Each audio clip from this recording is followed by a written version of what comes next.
ఏం చేద్దాం, జిల్లాల బోర్డర్లు సెట్ చేద్దాం, గజిబిజికి చెక్ పెట్టేందుకు సర్కారు కసరత్తు, మండలాల మార్పునకు అధికారులతో స్టడీ, మెగా హైదరాబాద్ను 3 జిల్లాలుగా చేసే యోచన, గతంలో అశాస్త్రీయంగా జిల్లాల విభజన, ఒక నియోజకవర్గంలోని మండలాలు 2-3 జిల్లాల్లోకి, పాత జిల్లా కేంద్రాల నుంచి 30 కిలోమీటర్ల లోపు మండలాలు సైతం ఇతర జిల్లాల్లోకి, సమీప జిల్లాలో సర్దుబాటు చేయాలంటూ పెరుగుతున్న డిమాండ్లు, రాబోయే నియోజకవర్గాల డీలిమిటేషన్కు అనుగుణంగా మార్పులు, ఇటీవల అసెంబ్లీలో మంత్రి పొంగులేటి ప్రకటనతో మొదలైన కార్యాచరణ, జనగణకు సరిహద్దులు ఫిక్స్ చేయడంతో ఎలా ముందుకెళ్లాలనేది. ఇప్పుడు వాళ్ళు ఏం చేసిండ్రు, వాళ్ళకి అనుకూలంగా వాళ్ళు చేసుకున్నారు బీఆర్ఎస్ వాళ్ళు.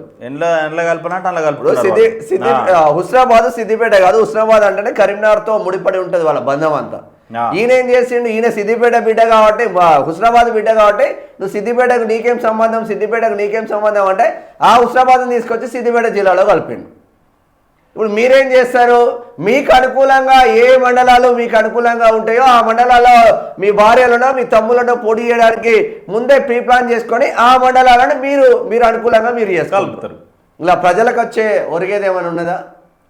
ఒక జిల్లాలో 6-7 మండలాలు ఉంటే 3-4 జిల్లాలు ఉంటాయా మండలాలు? బీఆర్ఎస్ దరిద్రం కాకపోతే ఇప్పుడు పాలకుర్తే తీసుకో, జనగామ జిల్లాలో పాలకుర్తి నియోజకవర్గం ఉంటుంది, మహబూబాబాద్ జిల్లాలో పాలకుర్తి నియోజకవర్గం ఉంటుంది, వరంగల్ జిల్లాలో పాలకుర్తి నియోజకవర్గం ఉంటుంది. 3 జిల్లాలు కలుపుతాయి అలా. బ్రహ్మాండమైన పాలకుర్తి అయిపోయింది.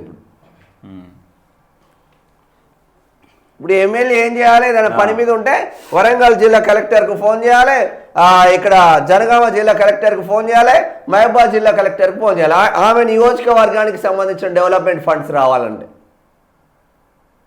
ఒక జిల్లా కలెక్టర్ని కలిసి ఆ నియోజకవర్గం డెవలప్మెంట్ చేసుకునే విధంగా ఉండాలి. అంతా గజిబిజి మచ్చుకు కొన్ని. వరంగల్ నగరాన్ని వరంగల్ హన్మకొండ జిల్లాలుగా విభజించడంతో మున్సిపల్ పోలీస్ పనులకు 2 కలెక్టర్ల సమన్వయం తప్పనిసరైంది. చారిత్రక నగరం 2గా చీలిపోవడం వల్ల అభివృద్ధి కుంటుపడుతుంది. తిరిగి ఏకం చేయాలని ప్రజలు కోరుతున్నారు. హుస్నాబాద్ అసెంబ్లీ సెగ్మెంట్ 3 జిల్లాల సిద్దిపేట, కరీంనగర్, హన్మకొండ పరిధిలోకి వెళ్లడంతో పాలనాపరమైన ఇబ్బందులు తలెత్తుతున్నాయి. వీటిని తిరిగి కరీంనగర్ జిల్లాలోనే కలపాలని స్థానికులు 50 రోజులుగా దీక్షలు చేస్తున్నారు. చూసినావా, ఈ ప్రజలు ఇబ్బందులు పడడం తప్పితే వీళ్ళకేం కాదు. ఇప్పుడు హుస్నాబాద్ అంటే ఇప్పుడు ఈయనది పొన్నం ప్రభాకర్ నియోజకవర్గం ప్రజెంట్.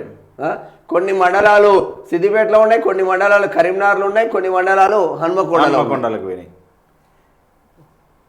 కథ ఇక వేరే పాలనపరమైన వీటిని కరీంనగర్లో కలపాలని చేస్తాను. ఉమ్మడి నల్గొండ జిల్లా తుంగతుర్తి, మునుగోడు, నకరేకల్ నియోజకవర్గాలు 2-3 జిల్లాల పరిధిలోకి వెళ్ళాయి. దీనివల్ల ఏ పథకం అమలు చేయాలన్నా వివిధ జిల్లాల అధికారులను సమన్వయం చేసుకోవడం కష్టంగా. వాస్తవం తెలుసా, సర్టిఫికేట్ల కోసం కూడా నానా తిరుగుడు. ఓసారి నల్గొండ జిల్లాకు పోవాలి వాడు, ఒకసారి సూర్యాపేట జిల్లాకు పోవాలి, ఒకసారి యాదాద్రి భువనగిరి జిల్లాకు పోవాలి. ఏడా తుంగతుర్తి నియోజకవర్గం వాడు, యాదాద్రి భువనగిరి జిల్లాకు ఓమడలో పోవాలి, నల్గొండకు ఓడిపోవాలి, సూర్యాపేటకు ఒకటి పోవాలి. ఇక ఇన్ని అనేక రకాలుగా ఇబ్బందులు. జిల్లాల సరిహద్దుల గజిబిజిని సరిదిద్దేలా భౌగోళిక స్వరూపంలో మార్పు చేర్పులు జరగనున్నాయి. పరిపాలన వికేంద్రీకరణ పేరుతో గత ప్రభుత్వం హడావిడిగా అశాస్త్రీయంగా చేపట్టిన జిల్లాల విభజన వల్ల ప్రజలు ఎదుర్కొంటున్న ఇబ్బందులను దృష్టిలో పెట్టుకొని రాష్ట్ర సర్కారు ఈ నిర్ణయం తీసుకుంది. ఇటీవల శాసనసభలో ప్రశ్నోత్తరాల సందర్భంగా రెవెన్యూ శాఖ మంత్రి పొంగులేటి శ్రీనివాసరెడ్డి ఈ మేరకు ప్రకటన చేశారు. తాజాగా సీఎం రేవంత్ రెడ్డి ఈ అంశంపై ఉన్నతాధికారులతో భేటీ అయి జిల్లాల సరిహద్దుల మార్పు, మెగా హైదరాబాద్లో కొత్త జిల్లాల ఏర్పాటుపై చర్చించారు. ఈ లెక్కన అతి త్వరలోనే జిల్లాల పునర్విభజన సరిహద్దులు సవరించడం తప్పదని తెలుస్తున్నది. ఈ మేరకు జిల్లా కేంద్రాల నుంచి మండలాలకు మధ్య ఉన్న భౌగోళిక దూరాలు, ప్రజల నుంచి వస్తున్న వినతులను పరిగణనలోకి తీసుకొని సమగ్ర నివేదిక రూపొందిస్తున్నారు. ఇటీవల మెగా హైదరాబాద్గా ఏర్పడిన జిహెచ్ఎంసీని సైతం 3 జిల్లాలుగా ఏర్పాటు చేయడం పైన కసరత్తు ప్రారంభించారు. కాగా కేంద్రం చేపట్టబోయే జనగణనకు సంబంధించి జిల్లాల మండలాలు, గ్రామాల సరిహద్దులను డిసెంబర్ 31నే అధికారులు ఫిక్స్ చేశారు. ఈ క్రమంలో ఇప్పుడు జిల్లాల సరిహద్దులు మార్చడం, కొత్త జిల్లాలను ఏర్పాటు లాంటివి చేస్తే తలెత్తే సమస్యలు అధికారులు ప్రభుత్వం దృష్టికి తెచ్చినట్టు తెలుస్తున్నది. అశాస్త్రీయ విభజనతో తిప్పలు. గత బీఆర్ఎస్ ప్రభుత్వం హయాంలో జిల్లాల సంఖ్యను 10 నుంచి 33కు పెంచినప్పటికీ ఆ ప్రక్రియలో కనీస ప్రమాణాలు పాటించలేదనే విమర్శలు ఉన్నాయి. బీఆర్ఎస్ ఎమ్మెల్యేలు మంత్రులు తమ రాజకీయ అవసరాల కోసం మండలాలను ఇష్టం వచ్చినట్లుగా వివిధ జిల్లాల్లో కలపడంతో సామాన్య ప్రజలు తీవ్ర ఇబ్బందులు ఎదుర్కొంటున్నారని తెలుస్తూ ఉన్నది. మరి వాళ్ళు కలిపితే అట్లనే జరిగింది కదా. చూద్దాం, ఇది 4వ పేజీలు అంటే మరి ఉన్నదా మరి లేదా? 4వ పేజీలో ఏముంటుందో ఏమో సెట్ చేద్దాం. ఏంది సెట్ చేసేది? ఇదేనా సెట్ చేసేది? ప్రధానంగా ఒకే నియోజకవర్గంలోని మండలాలను 2-3 జిల్లాల్లో విలీనం చేయడం, పాత జిల్లా ఆ కేంద్రాలకు కేవలం 20 నుంచి 30 కిలోమీటర్ల దూరంలో ఉన్న గ్రామాలను బలవంతంగా 50 నుంచి 70 కిలోమీటర్ల దూరంలో ఉన్న కొత్త జిల్లాల్లో కలపడం లాంటివి చేశారు. దీంతో చిన్న పనుల కోసం జిల్లా కేంద్రాలకు వెళ్లే పేదలు రైతులకు వ్యయ ప్రయాసాలు తప్పడం లేదు. గతంలో మా ఊరికి 20 కిలోమీటర్ల దూరంలోనే కరీంనగర్ ఉండేది. ఇప్పుడు సిద్దిపేటలో కలపడం వల్ల 40 కిలోమీటర్లు వెళ్లాల్సి వస్తుంది.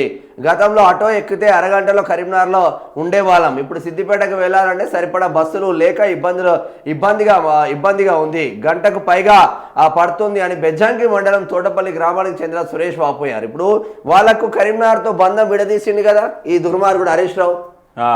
వాళ్ళు అంటే పొద్దున్న లేస్తే కరీంనగర్ పోయేటోళ్ళు. కరీంనగర్ పోయేటోళ్ళు నువ్వు సిద్దిపేటకి పోవాలంటే వాడు ఎటు పోవాలి? మీకు ఇష్టం ఉన్నట్టు మీరు మార్చుకున్నారు జిల్లాలు. దానివల్ల ప్రజలకు 33 జిల్లాలు ఏమవసరమే? వనపర్తి నియోజకవర్గం ఒకే నియోజకవర్గం ఏమన్నా జిల్లా చేస్తే అర్రాబాయ్ సిగ్గున్నాడు శరమున్నాడు. వనపర్తి ఒకే నియోజకవర్గం, పక్కన 2-3 మండలాలు కలిపిండు. ఒక నియోజకవర్గాన్ని ఎవడన్నా జిల్లా చేస్తాడా? కొంచెమన్నా లేకపోయా మనకు. రాష్ట్ర వ్యాప్తంగా అనేక గ్రామాల్లోనూ జనం ఇట్లాంటి ఇబ్బందులు ఎదుర్కొంటున్నారు. ఇదే అంశాన్ని అసెంబ్లీలో ప్రస్తావించిన మంత్రి పొంగులేటి ప్రజల మనోభావాలకు అనుగుణంగా వారికి అందుబాటులో ఉండేలా జిల్లాల సరిహద్దులను రీఆర్గనైజ్ చేస్తామని భరోసా ఇచ్చారు. గత ప్రభుత్వం జిల్లాలను ఏర్పాటు చేసిన తీరు లోపభూయిష్టంగా ఉందని ప్రజల సౌలభ్యాన్ని గాలి కుదిలేసి రాజకీయ ప్రయోజనాల కోసమే విభజన చేశారని పలుమార్లు సీఎం రేవంత్ సైతం విమర్శించారు. ఒక్క నియోజకవర్గం 3 జిల్లాలు.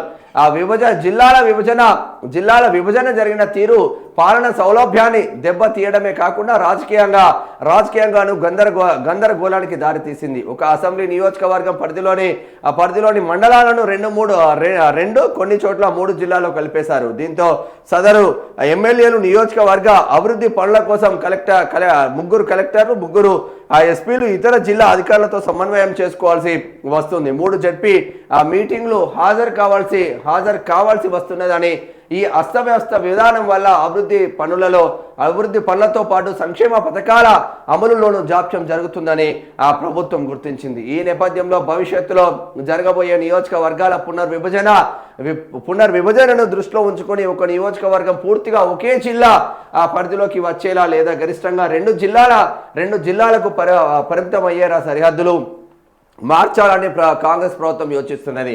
దీనివల్ల పోలీస్ సబ్ డివిజన్లు రెవెన్యూ డివిజన్ల మధ్య పొంతన కుదిరి పాలన గాడిలో పడుతుందని భావిస్తున్నారు. ఉదాహరణకు ఒక మునుగోడు నియోజకవర్గం యాదాద్రి భువనగిరి జిల్లా, సూర్యాపేట జిల్లా, నల్గొండ జిల్లా పరిధిలో విస్తరించి ఉంది మునుగోడు నియోజకవర్గం. అలాగే మనం మాట్లాడింది ఇది. పాలకుర్తి నియోజకవర్గం జనగామ, మహబూబాబాద్, వరంగల్ జిల్లాగా ఉంది. హన్మకొండ కాదు, వరంగల్ జిల్లాగా ఉంది. వర్ధనపేట, మానుకొండూరు, ఉస్నాబాద్ లాంటి నియోజకవర్గాలు కూడా 3 జిల్లాలో విస్తరించి ఉన్నాయంట. ప్రజల నుంచి విజ్ఞప్తులు వస్తూ ఉన్నాయి. మరి ఎట్నుంచి ఎటు మార్చాలి అని చాలా పెద్ద ఎత్తున విమర్శలు వస్తూ ఉన్నాయి. మరి ఏం చేస్తారో లాస్ట్కు చూడాలి. జిల్లాల పునర్విభజనపై ప్రభుత్వం సానుకూలంగా ఉందన్న సంకేతాలు రావడంతో రాష్ట్ర వ్యాప్తంగా వివిధ జిల్లాల నుంచి డిమాండ్లు వెల్లువెత్తుతున్నాయి. తమ మండలాన్ని సమీపంలోని జిల్లాలో కలపాలని వినతులు వస్తున్నాయి. ముఖ్యంగా ఉమ్మడి వరంగల్, కరీంనగర్, మహబూబ్ నగర్, నల్లగొండ జిల్లాల పరిధిలోని సరిహద్దు మండలాల ప్రజలు ఈ మార్పును బలంగా కోరుకుంటున్నారు. జనగామ, హన్మకొండ జిల్లాల మధ్య, అలాగే వికారాబాద్, రంగారెడ్డి జిల్లాల మధ్య ఉన్న అశాస్త్రీయతను సవరించాలని డిమాండ్లు వస్తున్నాయి. కేవలం కొత్త జిల్లాలు ఏర్పాటు చేయడమే కాకుండా ప్రస్తుతం ఉన్న జిల్లాలోనే మండలాలను ఇటు నుంచి అటు మార్చడం ద్వారా సమస్యను పరిష్కరించవచ్చని అధికారులు ప్రభుత్వానికి నివేదిక అయితే అందజేసిండ్రు. 3 జిల్లాలుగా మెగా హైదరాబాద్ను కూడా 3 జిల్లాలుగా విస్తరిస్తారంట. చూద్దాం ఒకసారి. హైదరాబాద్ మహానగరం నానాటికి విస్తరించడంతో ఇక్కడ జిల్లాల స్వరూపాన్ని పూర్తిగా మార్చే యోచనలో ప్రభుత్వం ఉన్నట్లు తెలుస్తుంది. ప్రస్తుతం ఉన్న హైదరాబాద్, రంగారెడ్డి, మేడ్చల్ జిల్లాల పరిధిలో భౌగోళిక అసమానతలు ఎక్కువగా ఉన్నాయి. హైదరాబాద్ జిల్లా విస్తీర్ణం తక్కువగా ఉండగా మిగిలిన 2 జిల్లాలు పరిపాలనకు అందనంత విస్తారంగా ఉన్నాయి. అదే సమయంలో ఓఆర్ఆర్ ఆనుకొని లోపల ఉన్న అన్ని మున్సిపాలిటీలు జిహెచ్ఎంసీలో విలీనం చేయడంతో మెగా హైదరాబాద్ జిహెచ్ఎంసీ అవతరించింది. ఇప్పుడు దీన్ని దృష్టిలో ఉంచుకొని ఔటర్ రింగ్ రోడ్ వరకు ఉన్న ప్రాంతాన్ని కలుపుకొని 3 సమాన స్థాయి జిల్లాలుగా విభజించే ప్రతిపాదన తెరపైకి వచ్చింది. ఈ విధానం వల్ల హైదరాబాద్ ట్రాఫిక్ నిర్వహణ, శాంతి భద్రతలు, మున్సిపల్ సేవలను మరింత సమర్థవంతంగా స్టడీ చేస్తారన్న. మరి ఏమైతుందో తెలియదు కానీ సరే, ఏది ఏమైనప్పటికీ ఒక జిల్లా కంప్లీట్గా ఎంఐఎంలకు అప్పచెప్తారు కాంగ్రెస్ వాళ్ళు. నేను గ్యారంటీ ఇస్తాను దానికి. ఎంఐఎంలకు ఒక జిల్లా అప్పచెప్తారు. ఆ జిల్లాలో ఎంఐఎంలు తప్ప ఇక వేరేటోళ్ళు రావడానికి ఉండదు. మళ్ళీ ఇక వాళ్ళను పర్ఫెక్ట్గా మళ్ళీ టార్గెట్ చేయాలంటే ఇక కంప్లీట్గా మళ్ళీ భారతీయ జనతా పార్టీ రంగంలోకి దిగుతుంది తప్ప ఇక్కడ సోయి ఉండదు. కాంగ్రెస్ వాడు అమ్ముడు పోతాడు, బీఆర్ఎస్ వాడు అమ్ముడు పోతాడు, అందరు అమ్ముడు పోవడం. ఇంకా మమతా బెనర్జీని చూడు ఒకసారి ఏం చేస్తున్నారు ఆడ. ఆమె చేసే అరాచకాలకు ఒక్కొక్క దాన్ని చెక్ పెట్టుకుంటూ వస్తూ ఉన్నారు. జమ్మూ కాశ్మీర్లో అరాచకం ఎట్లయింది? జమ్మూ కాశ్మీర్లో ఎందుకు మనం భూములు కొనకూడదు? ఆ అరాచకాన్ని కథం పట్టించింది. త్రిబుల్ తలాక్ను కథం పట్టించి ఒక్కొక్క దాన్ని కథం పట్టించుకుంటా వస్తున్నారు. సో మచ్చుకు కొన్ని అంటే ఎగ్జాంపుల్గా కొన్ని ఉన్నాయట పేర్లు, అంటే జిల్లాలలో ఎట్లా ఇబ్బందులు పడుతున్నాయి, ఎన్నెళ్ళు ఆగమాగం చేశారని. బాన్సువాడ నియోజకవర్గం కామారెడ్డి, నిజామాబాద్ జిల్లాల పరిధిలో విస్తరించి ఉంది. 3 మండలాలు, కామారెడ్డిలో 5 మండలాలు నిజామాబాద్ జిల్లాలో ఉండడంతో పాలనాపరమైన ఇబ్బందులు తలెత్తుతున్నాయని ఇది బాన్సువాడ. ఇక బాల్కొండ నియోజకవర్గంలోని మానాల గ్రామాన్ని సిరిసిల్ల జిల్లాలో కలిపారు. వీరు అసెంబ్లీకి నిజామాబాద్ ఓటర్లుగా లోకల్ బాడీ ఎన్నికలకు సిరిసిల్ల పరిధిలో ఉంటున్నందున తమకు తిరిగి పాత మండలం కమ్మర్పల్లిలోనే ఉంచాలని కోరుతున్నారట. హన్మకొండ జిల్లాలోని 7 నియోజకవర్గాల పరిధి ఇతర జిల్లాలో కూడా విస్తరించి ఉంది. నియోజకవర్గ కేంద్రం ఒక్క జిల్లాలో, మండలం మరో జిల్లాలో ఉండడం వల్ల అభివృద్ధి పనులకు ఆటంకం కలుగుతున్నది. ఇక ఉమ్మడి కరీంనగర్ జిల్లా, సిద్దిపేట జిల్లాలోని ఉస్నాబాద్, అక్కనపేట, కోహెడ, బెజ్జంకి మండలాలను తిరిగి కరీంనగర్ జిల్లాలో కలపాలనే డిమాండ్ ఉంది. గత ఎన్నికల సమయంలో కాంగ్రెస్ నేతలు దీనిపై హామీ కూడా ఇచ్చిరట. భద్రాచలం, రాష్ట్ర విభజన, జిల్లాల పునర్విభజనతో భద్రాచలం నియోజకవర్గం అస్తవ్యస్తమైంది. వాజేడు, వెంకటపురం మండలాలు ములుగు జిల్లాలోకి వెళ్లడంతో ఈ గిరిజన నియోజకవర్గం చిన్న భిన్నం అయిపోయిందట. ఖానాపూర్, ఆదిలాబాద్ జిల్లాలోని ఉట్నూరు వంటి మండలాలు నిర్మల్ జిల్లాలోని ఖానాపూర్ నియోజకవర్గంలో ఉండగా మరికొన్ని మండలాలు ఆసిఫాబాద్ నియోజకవర్గంలో ఉన్నాయి. దీంతో జిల్లా కేంద్రం, నియోజకవర్గం కేంద్రం వేరు కావడంతో ప్రజలు ఇబ్బందులు పడుతూ ఉన్నారట. పెద్దపల్లి జిల్లాలోని ధర్మారం మండలం జగిత్యాల జిల్లాలోని ధర్మపురి నియోజకవర్గంలో కలిసింది. మంతని నియోజకవర్గం కూడా 2 జిల్లాలు అంటే పెద్దపల్లి, భూపాలపల్లి మధ్య విభజించడంతో సంక్షేమ పథకాల అమలులో గందరగోళం నెలకొన్నదట. ఇల్లాందు నియోజకవర్గ మండలాలు ఖమ్మం, మహబూబాద్ జిల్లాలో ఉండగా భద్రాద్రి జిల్లాలోని జూలూరు, పాడు, వైరా నియోజకవర్గంలో ఉంది. మండలాల కేంద్రాలకు, జిల్లా కేంద్రాలకు మధ్య దూరం పెరిగి ప్రజలు తీవ్ర ఇబ్బందులు పడుతూ ఉన్నారట. నిర్మల్, ఖానాపూర్ నియోజకవర్గం ఏకంగా 3 జిల్లాలో అంటే నిర్మల్, మంచిర్యాల, ఆదిలాబాద్ విస్తరించి ఉంది. 8 మండలాలు 3 వేర్వేరు జిల్లాల పరిధిలోని రావడంతో పాలన ప్రజలకు దూరం అవుతున్నది. రేగోడు, ప్రస్తుతం మెదక్ జిల్లాలో ఉన్న రేగోడు మండలాన్ని సంగారెడ్డి జిల్లాలో కలపాలని ఆ మండల వాసులు డిమాండ్ చేస్తున్నారు. ఇటీవల ప్రజావాణిలో కలెక్టర్కు వినతి పత్రం కూడా ఇచ్చారు.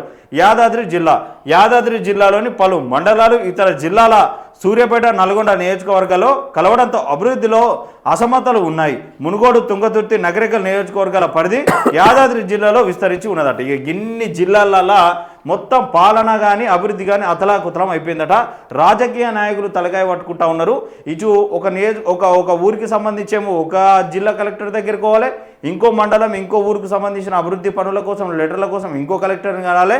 అట్లా 3-4 కలెక్టర్ని కలాలి, ఎక్స్పీలను కలాలి. లోకల్ బాడీలకేమో వేరే ఓటు వేయాలి. ఇక ఈ ఎంపీకి సంబంధించిన, లోక్సభకు సంబంధించినటువంటి ఒకవేళ ఓటు వేయాలంటే మళ్ళా వేరే దగ్గరికి పోయి ఓటు వేయాలి. ఆగమాగం చేసిండ్రు, కథం పట్టించిండ్రు. ఇప్పుడు ఒక్కొక్క నియోజకవర్గాలు చూస్తే ఇప్పుడు మంతని నియోజకవర్గం చూద్దాం. మహాముత్తారం అని, పలిమెల మహాముత్తారం అని భూపాలపల్లికి అతి దగ్గరలో ఉంటుంది. అక్కడ నుంచి కమాన్పూర్ దాకా నియోజకవర్గం ఉంటుంది. అక్కడ నుంచి ఒకవేళ ఆ పలిమెలోడు అదే నియోజకవర్గానికి రావాలన్నా కూడా కమాన్పూర్ లేదంటే ఇటు గుంజపడక సైడ్ రావాలన్నా కూడా దాదాపు ఒక 70-80 కిలోమీటర్లు ఉంటుంది ఒకటే నియోజకవర్గం విస్తీర్ణం. మరి టూ మచ్ అది ఇక 70 కాదు ఇంకెక్కువనే పాడవుతుంది, అంత డేంజర్గా చేసిండ్రు మొత్తం. ఇది వాళ్ళ కోసం చేసుకున్నట్టు తప్పితే ప్రజలకైతే దీంతో తీవ్ర ఇక్కట్లు పాపం. ఇక యంగ్ ఇండియా స్కూల్లో అమ్మాయిలకే ఫస్ట్ ఉంటుందట, మొదటి విడతలో వాళ్ళకే కేటాయించాలి. సీఎం రేవంత్ రెడ్డి 1 నుంచి 10వ తరగతి వరకు సిలబస్ మార్చాలి, బ్రేక్ఫాస్ట్ను రాష్ట్రమంతా విస్తరించాలని వాళ్ళు కోరుతూ ఉన్నారు. వచ్చే నెల 16 నుంచి బయో ఆసియా, ఫిబ్రవరి 16-18 వరకు బయో ఆసియా 23వ ఎడిషన్ సదస్సు నిర్వహిస్తున్నామని మంత్రి శ్రీధర్ బాబు ప్రకటించారు. టెక్ బయో అన్లిఫ్ట్ AI automation and biology revolution థీమ్తో సదస్సు నిర్వహిస్తున్నట్లు తెలిపారట. బయో అంటే టెక్నాలజీకి సంబంధించి. ఇది ఇట్లా ఉంటే